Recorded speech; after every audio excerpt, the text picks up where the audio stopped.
Hello everyone, Madan Gowri and hello my dear MG squad. உங்களுக்கே தெரிஞ்சிருக்கும் நேத்துக்கு வீடியோக்கு கீழே எல்லாருமே எப்ஸ்டீன் இந்தியால இருக்கிற ஒரு பொண்ணை என்ன பண்ணா, இந்தியனை என்ன பண்ணா, இந்தியாவுக்கும் எப்ஸ்டீனுக்கும் இருக்கிற கனெக்ஷன் என்ன அப்படிங்கிற இந்த ஒரு கேள்வியை நிறைய பேர் வந்து இன்ஃபேக்ட் 1000+ கமெண்ட்ஸ்ல வந்து கேட்டிருந்தீங்க.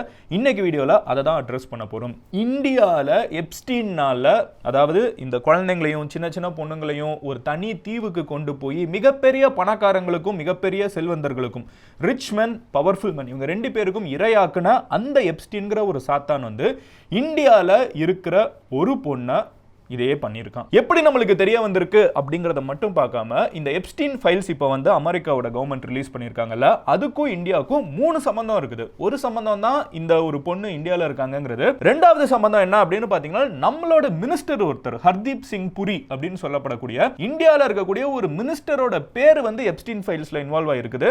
அவருக்கும் இந்த எப்ஸ்டீன் ஃபைலுக்கும் சம்பந்தம் என்ன அப்படிங்கிறத பார்க்க போறோம்.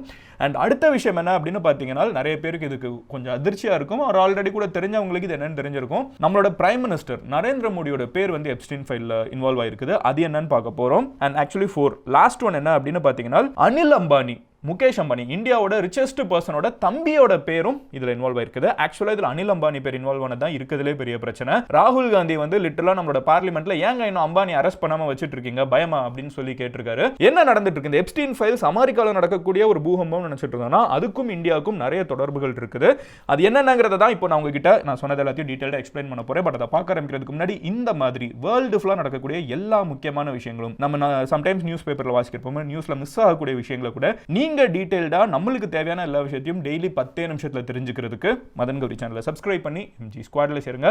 அப்போனா தான் யூடியூப் அல்கோரிதம் உங்ககிட்ட நான் நெக்ஸ்ட் எப்ஸ்டீன் ஃபைல்ஸா இருக்கட்டும், உலகத்தில் நடக்கக்கூடிய எந்த ஒரு பிரச்சனையா இருக்கட்டும், எந்த ஒரு இஷ்யூவா இருக்கட்டும், உங்ககிட்ட வந்து சேர்க்கிறதுக்கு அல்கோரிதம் வந்து ஹெல்ப் பண்ணும். இல்லைனா அடுத்து நான் போஸ்ட் பண்ற வீடியோ காணாம போக வாய்ப்பு இருக்குது. ஸோ சப்ஸ்கிரைப் பண்ணி MG ஸ்குவாட்ல சேருங்க. இப்போ என்ன நடந்துச்சுங்கிறத நான் சொல்ல ஆரம்பிக்கிறப்போ தொண்டை தண்ணி முட்டை ஒரு ஃப்ளோல பேசுறப்போ அப்படி வத்திடுது. எனிவே, முதல் விஷயம் என்ன அப்படின்னு பார்த்தீங்கன்னா, ஒரு மெயில் இப்போ வந்து எப்ஸ்டீன் ஃபைல்ஸ் அப்படிங்கிறது வந்து பேசிக்காக எப்ஸ்டீன் தன்னோட சர்க்கிள்க்கும் நடந்த கான்வர்சேஷன், அப்புறம் அதில் நடந்த கேஸில் நடந்த இன்வெஸ்டிகேஷன், கேஸோட ப்ராசஸ் எல்லாத்தையும் மொத்தம் வந்து கிட்டத்தட்ட 6 மில்லியன் பேஜஸ் இருக்கக்கூடிய ஒரு டாக்குமெண்ட் இருக்குது. இதில் 3 மில்லியன் பேஜஸ் கிட்டத்தட்ட பாதிக்கு பாதி வந்து கவர்மெண்ட் வந்து ரிலீஸ் பண்ணியிருக்காங்க பப்ளிக்காக எல்லாரும் பார்க்கறதுக்கு. இப்படி வெளியே வந்ததில் Jan 13, 2020 அன்னைக்கு ஃபார் த ஃபர்ஸ்ட் டைம் ஒரு இந்தியாவில் இருக்கக்கூடிய பெண் வந்து பாதிக்கப்பட்டிருக்காங்கிறது கன்ஃபார்ம் பண்ணப்படுது.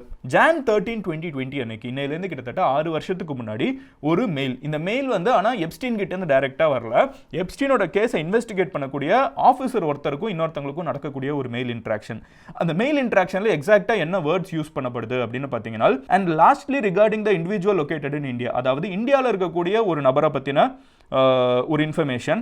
If you can get me her address and contact information, அந்த பொண்ணோட அட்ரஸையும் ஆர் ஃபோன் நம்பரையும் எனக்கு வந்து எடுத்து கொடுத்தீங்கன்னால் I will coordinate with our colleague at embassy there. America embassy இந்தியாவில் இருக்குல்ல, அதோட கோஆர்டினேட் பண்ணுவோம். எங்க இருக்குது? நம்ம சென்னையில் வந்து பார்த்தீங்கன்னா இந்த ஜெமினி ஃப்ளைஓவருக்கு கீழே இருக்கும், டெல்லியில் ஒன்று இருக்குது. இந்த மாதிரி எனக்கு அந்த பொண்ணோட கான்டாக்டை எடுத்துட்டாங்க, நான் எம்பசி கிட்ட பேசுகிறேன். சென்னையில் கூட எம்பசி இருக்குது. ஸோ இந்த எம்பசி கிட்ட பேசி நான் அந்த பொண்ணை கான்டாக்ட் பண்ண பார்க்குறேன். எதுக்காக வந்து அமெரிக்கா அரசாங்கம் வந்து எப்ஸ்டீன் வந்து இறந்து போனதுக்கப்புறம் 2020 எப்ஸ்டீன் இறந்தாச்சு. எப்ஸ்டீன் இறந்து போனதுக்கப்புறம் எதுக்காக அமெரிக்கா அரசாங்கம் வந்து இந்தியாவில் இருக்க பாதிக்கப்பட்ட ஒரு பொண்ணை கான்டாக்ட் பண்ண நினைக்கிறாங்க? ஒரு சின்ன ஃப்ளாஷ்பேக். எப்ஸ்டீன் என்ன பண்ணா, சின்ன பொண்ணுங்களை வந்து இந்த மாதிரி ஆசை காமிச்சு, நான் வந்து உங்களோட கரியரை பார்த்துக்கிறேன், உங்களுக்கு கோடிக்கணக்கில் செலவு பண்ணுறேன், எஜுகேஷன் பார்த்துக்கிறேன், அது இதுன்னு சொல்லி அவங்களுக்கு ஃபர்ஸ்ட் நீங்கள் மசாஜ் தான் கொடுக்கணும்னு சொல்லி கூப்பிட்டு போய் அவங்களை கொஞ்சம் கொஞ்சமாக ஒரு ஸ்டெப்பாக இன்க்ரீஸ் பண்ணி மிகப்பெரிய பணக்காரங்களுக்கும் பிரைம் மினிஸ்டர்ஸ்க்கும் பிரசிடென்ட்ஸ்க்கும் இரையாக்கி இருக்கான். அவனோட தீவில் பண்ணியிருக்கான். கரெக்டா? இவனோட நிறைய பெண்கள் நிறைய இடங்களுக்கு அவனோட இன்டர்நேஷனல் ஃபிளைட்ஸ்ல டிராவல் பண்ணியிருக்காங்க. இதுல இந்த டாக்குமெண்ட் பிரகாரம் ஒரு பொண்ணு வந்து இந்தியாவில் இருக்காங்க. அந்த பொண்ணை கான்டாக்ட் பண்றதுக்கு எம்பசி மூலியமா பேசுறேன் அப்படின்னு சொல்லிட்டு ஒரு ஆஃபீஸர் வந்து இன்னொரு ஆஃபீஸர் கிட்ட கேட்கறாங்க. இப்போ இந்த பொண்ணு வந்து எப்ஸ்டீனை இறந்தாச்சு. இந்த பொண்ணு ப்ராபப்ளி இதுல இன்வால்வ் ஆகலங்கிறதுனால, அட் திஸ் பாயிண்ட் இதுல பிரச்சனை இல்லைங்கிறதுனால தான் இந்தியாவில் இருக்காங்க. ஏன்னா அவன் இறந்துட்டான், இவங்க இந்தியாவில் இருக்காங்க. கேஸ் முடிஞ்சே ஒரு 2-3 வருஷம் ஆயிடுச்சு பை திஸ் டைம் 2020 டயத்துல. அப்போ எதுக்காக இந்த கான்டாக்ட் பண்றோம் அப்படின்னு சொல்லி கேட்டாங்கன்னா, அமெரிக்கால வந்து ஒரு பாலிசி வந்து உருவாக்குறாங்க. எப்ஸ்டீனால நூற்றுக்கணக்கான பெண்கள் வந்து பாதிக்கப்பட்டிருக்காங்க அப்படின்னு தெரிஞ்ச உடனே எப்ஸ்டீனோட சொத்து, ஓகேவா, எப்ஸ்டீன் வந்து நிறைய பணம் சேர்த்து வச்சிருக்காங்கல்ல, அந்த சொத்துலயே உரிமைகளை வந்து இந்த நிறைய பெண்களுக்கு கொடுக்குறாங்க. அதுலயே வந்து கொஞ்சம் கொஞ்சமா டைல்யூட் பண்ணி அந்த காசை கொஞ்சம் கொஞ்சமா வித்து, அங்க இருக்கிற பொருட்களை கொஞ்சம் கொஞ்சமா வித்து இந்த பாதிக்கப்பட்டவங்களுக்கே கொடுக்குற ஒரு ஸ்கீமை உருவாக்குறாங்க. இதுல பாதிக்கப்பட்ட பாதிக்கப்பட்டவங்களுக்கு கிட்டத்தட்ட செட்டில்மெண்ட் மட்டுமே வந்து 100 கோடி ரூபாய்க்கு மேல போயிருக்குது, which is huge. கரெக்டா 100 கோடி ரூபாய்க்கு மேல. இது உண்மையிலே வந்து நம்ம அரசாங்கம் கூட they can take notes from this. அமெரிக்க அரசாங்கம் பாதிக்கப்பட்ட பெண்களுக்கு 100 கோடி ரூபாய்க்கு மேல செட்டில் பண்ணிட்டு அது கூடவே என்ன பண்றாங்கன்னு பாத்தீங்கன்னா பாதிக்கப்பட்டவங்களுக்கு வந்து கவுன்சிலிங் கொடுக்குறாங்க. ஸோ இதில் அடுத்து என்ன சொல்றாங்கன்னு பாத்தீங்கன்னா is she eligible to receive 6 free sessions over there, counseling session. இந்தியாவில் அந்த பொண்ணு இருக்கலாம், அவங்க நான் அமெரிக்கனே இல்லாம இருக்கலாம், ஆனா பண்ணது ஒரு அமெரிக்கனா இருக்கான். ஸோ அந்த பொண்ணுக்கு, இந்தியாவில் இருக்கிற அந்த பொண்ணுக்கு நஷ்டஈடு கொடுக்கறதுக்கும் அவங்களுக்கு 6 ஃப்ரீ கவுன்சிலிங் செஷன் கொடுக்கறதுக்கும் are there any resources that can be offered in India? வேற இது போக வேற ஏதாவது நம்ம செய்ய முடியுமா அந்த பாதிக்கப்பட்ட பொண்ணுக்கு இந்தியாவில்னு அமெரிக்காவில் இருக்கக்கூடிய 2 ஆஃபீஸர்ஸ் வந்து பேசிட்டாங்க. இது வந்து ஒரு மெயில் கான்வர்சேஷனாக ரிலீஸ் ஆயிருக்குது. இதில் எல்லாரோட பேருமே, பாதிக்கப்பட்டவங்களோட பேருமே மறைக்கப்படணுங்கிறது தான் சட்டம் சொல்லுது. இதில் இந்த பொண்ணோட பேர் மறைக்கப்பட்டிருக்குது லக்கிலி. ஆனால் அமெரிக்காவில் இந்த மாதிரி நிறைய பெண்களோட பேர் மறைக்கப்படல, வேணுனே பேரை விட்டுட்டாங்கன்னு சொல்லிட்டு இது மேலே குற்றச்சாட்டு இருக்கு. ஸோ தட் பாதிக்கப்பட்டவங்க இன்னும் மறுபடியும் கேஸ் போடணும், எனக்கு இது வேணும் அது வரக்கூடாதுன்னு அமைதி பண்ணுறக்கூடிய ஒரு விதமாக யார் யார் இதில் இன்வால்வ் ஆயிருக்காங்க அமெரிக்காவில் பேரை ரிலீஸ் பண்ணியிருக்காங்க. பட் இந்தியாவில் நல்ல வேலைக்கு இந்த பொண்ணோட பேர் வந்து ஹிடனாக இருக்குது. இது வந்து இந்தியாலையும் இந்த எப்ஸ்டீன்ங்கிற இந்த சாத்தானோட வேலை வந்து நம்ம ஊர் வரைக்கும் அவனோட டென்டக்கிள்ஸ் வந்து நீண்டிருக்கு அப்படின்னு வந்து நம்மளுக்கு தெரியுது. ரெண்டாவது நான் சொன்னேன், இந்தியாவில் இருக்கக்கூடிய 3 இன்ஃப்ளூயன்ஷியலான பீப்புளோட பேர் வந்து இந்த எப்ஸ்டீன் ஃபைலில் இன்வால்வ் ஆகிருக்குது அப்படின்னு சொல்லிட்டு. ஃபர்ஸ்ட் ஒன் யாரு அப்படின்னு பார்த்தீங்கன்னா நம்ம பிரைம் மினிஸ்டர் கிட்டேருந்தே வந்துருவோமே. ஸோ இந்தியன் பிரைம் மினிஸ்டரோட பேர் எப்ஸ்டீன் ஃபைலில் இருக்குங்கிறது வந்து எல்லா நியூஸ் சேனல்ஸ்லையும் ஹெட்லைன்ஸில் வந்து ஒரு 2 வீக்ஸ் முன்னாடி பேசிட்டு இருந்தாங்க.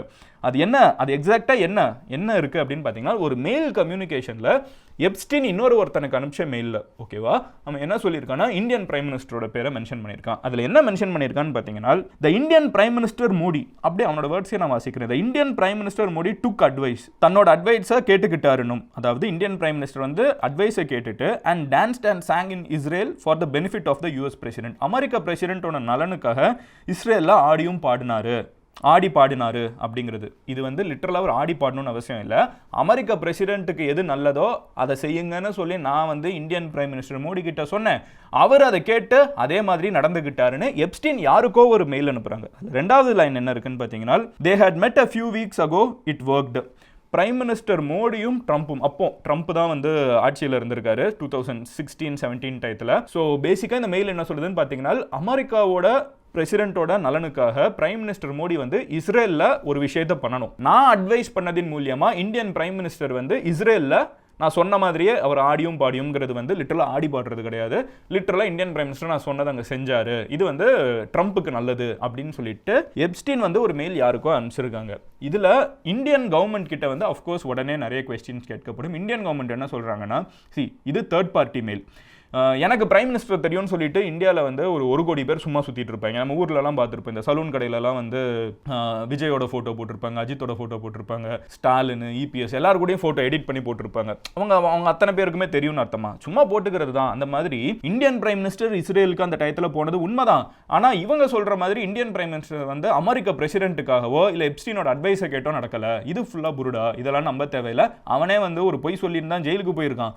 அவன் சொல்றதை நீங்க ஒரு சீரியஸான அக்யூசேஷனை எடுத்துட்டு வர முடியாது. இது ப்ரூஃப் கிடையாது. யாருனாலும் எனக்கு இந்த பழைய மின்னலே ஜோக் இருக்கும்ல, அந்த விவேக் சொல்வார்ல, எனக்கு டிஜிபியை தெரியும், அந்த மாதிரி வந்து யாருனாலும் என்னன்னாலும் சொல்லலாம். உண்மையிலே அது நடந்துச்சுன்னா அதுக்கான சாட்சி இது கிடையாது, அப்படி ஒன்று நடக்கவும் இல்லைங்கிறது வந்து இந்தியன் கவர்மெண்ட்டோட கிளாரிஃபிகேஷனாக இருக்குது. ஸோ இந்தியன் பிரைம் மினிஸ்டர் மோடியோட பேர் வந்து எப்ஸ்டீன் ஃபைலில் இருக்கான்னு கேட்டிங்கன்னா இருக்குது. ஆனால் அவங்க வந்து அதில் ஏதாவது தப்பில் இன்வால்வ் ஆயிருக்காங்களான்னு கேட்டிங்கன்னா நோ, அதுக்கான சாட்சி எதுவும் இந்த எப்ஸ்டீன் ஃபைல்ஸ் ரிலீஸ் ஆனதில் கிடையாது. பேரை வந்து தெரியும்னு சொல்லிட்டு யாருனாலும் சொல்லிக்கிற மாதிரி தான் இருக்குன்னு சொல்லிட்டு இந்தியன் கவர்மெண்ட் வந்து இதுக்கு ரிப்ளை கொடுத்துருக்காங்க. அடுத்து யாருன்னு பார்த்தீங்கன்னா, இந்தியாவோட சிட்டிங் மினிஸ்டர் ஹர்தீப் சிங் புரி, ஓகேவா, பெட்ரோலியம் மினிஸ்டர் நினைக்கிறேன். ஸோ அவர் வந்து எப்ஸ்டீன் கிட்ட 4 முறை மீட் பண்ணியிருக்கேன்னு அவரே இப்போ ப்ரெஸ் கான்ஃபரன்ஸ் ஒன்று வச்சு சொல்கிறாரு. ஏன்னா அவருக்கும் எப்ஸ்டீனுக்கும் நடுவில் மெயில் இன்ட்ராக்ஷன் இருக்கிறது வந்து பப்ளிக்காக இப்போ ரிலீஸ் ஆன ஃபைல்ஸில் ரிலீஸ் ஆயிடுச்சு. ஸோ அவர்கிட்ட வந்து உங்களுக்கும் எப்ஸ்டீனுக்கும் என்ன சம்பந்தம்னு மீடியா கேட்குறப்ப அவர் என்ன சொல்கிறாருன்னா, நான் 4 முறை எப்ஸ்டீனை மீட் பண்ணியிருக்கேன், ஒரு முறை இல்லை 4 முறை. அந்த ஒரு வடிவேலுக்கு எல்லாம் வடிவேலு ரெஃபரன்ஸாக தான் இருக்குது. அதில் ஒன்று சொல்லுவாங்கல்ல, ஆமாம் 1 லட்சம் இல்லை 2 லட்சம் வாங்கினேங்கிற அந்த மாதிரி ஒரு தடவை இல்லை 4 தடவை மீட் பண்ணியிருக்கேன். அண்ட் அமெரிக்காவில் இருக்கக்கூடிய லிங்க்டின் ஃபவுண்டர், இந்த லிங்க்டின் நம்ம சோஷியல் மீடியா நிறைய பேர் இந்த ஒர்க்கிங் ப்ரொஃபஷனல்ஸ்லாம் யூஸ் பண்ணுவாங்கல்ல, அதை வந்து அவரையும் மீட் பண்ணணும்னு சொல்லி கூட மெயிலெல்லாம் பேசியிருப்பேன். 10 வருஷத்துக்கு முன்னாடி இது நடந்துச்சு. அப்போது எப்ஸ்டீனும் வந்து இவ்வளோ பெரிய குற்றவாளி கிடையாது, நானும் வந்து மினிஸ்டர் கிடையாது, அப்போ நான் வேற ஒரு கம்பெனியில் வேலை பார்த்துட்டு இருந்தேன். அப்போது ப்ரொஃபஷனலாக நான் ஒரு 4 தடவை எப்ஸ்டீனை மீட் பண்ணியிருக்கேன். ஒரு பெரிய பணக்காரன் அமெரிக்காவில் இருக்கேன், எனக்கு அவன் இவ்வளோ பண்ணியிருக்கான்னு எனக்கு எப்படி தெரியும்? மீட் பண்ணதுனாலே நான் எப்படி அதில் இன்வால்வ் ஆவேன்? நீங்கள் எவ்வளோ நாளும் தேடி பார்த்துக்கோங்க, எனக்கும் இதுக்கும் சம்மந்தமே கிடையாது அப்படின்னு சொல்லிட்டு ஹர்தீப் சிங் புரி தன்னோட பேரை கிளியர் பண்ணுறாரு. மூணாவது, எந்த கிளாரிஃபிகேஷனும் இல்லாமல், பேரும் கிளியர் ஆகாமல், நம்மளோட லீடர் ஆஃப் அப்போசிஷனில் இருக்கிற ஒரு முக்கியமான லீடர் ராகுல் காந்தி, அவங்களும் வந்து ஸ்ட்ராங்காக அக்யூஸ் பண்ணுறது யாருன்னு பார்த்தீங்கன்னா அனில் அம்பானி பேர் தான். இன்ஃபேக்ட் இது வரைக்கும் இருந்த ஆர்குமெண்ட்ஸில் மோடியோட பேரோ அவர் ஹர்தீப் சிங் புரியோட பேரோ அவ்வளோ நம்ம ஓகே, இதில் வந்து we can give the benefit of doubt, அதில் வந்து அஃப்கோர்ஸ் அதில் வந்து ஒன்றும் பெருசாக இல்லைன்னு சொல்லிடலாம். ஆனால் அனில் அம்பானியோட பேரில் நிறைய பிரச்சனைகள் இருக்குது. ஏனால் 2017 2019 வரைக்கும் 2 வருஷத்துக்கு இது எப்ஸ்டீன் எல்லா தப்பும் பண்ணியிருக்கான்னு வேர்ல்டு ஃபுல்லாக தெரிஞ்சதுக்கு அப்புறம், ஏன்னா அரெஸ்ட் ஆகலை, ஓகேவா, அரெஸ்ட் ஆகி வெளியே வந்துட்டான். அந்த டயத்தில் இவன் என்னென்ன பண்ணியிருக்கான்னு தெரியும்.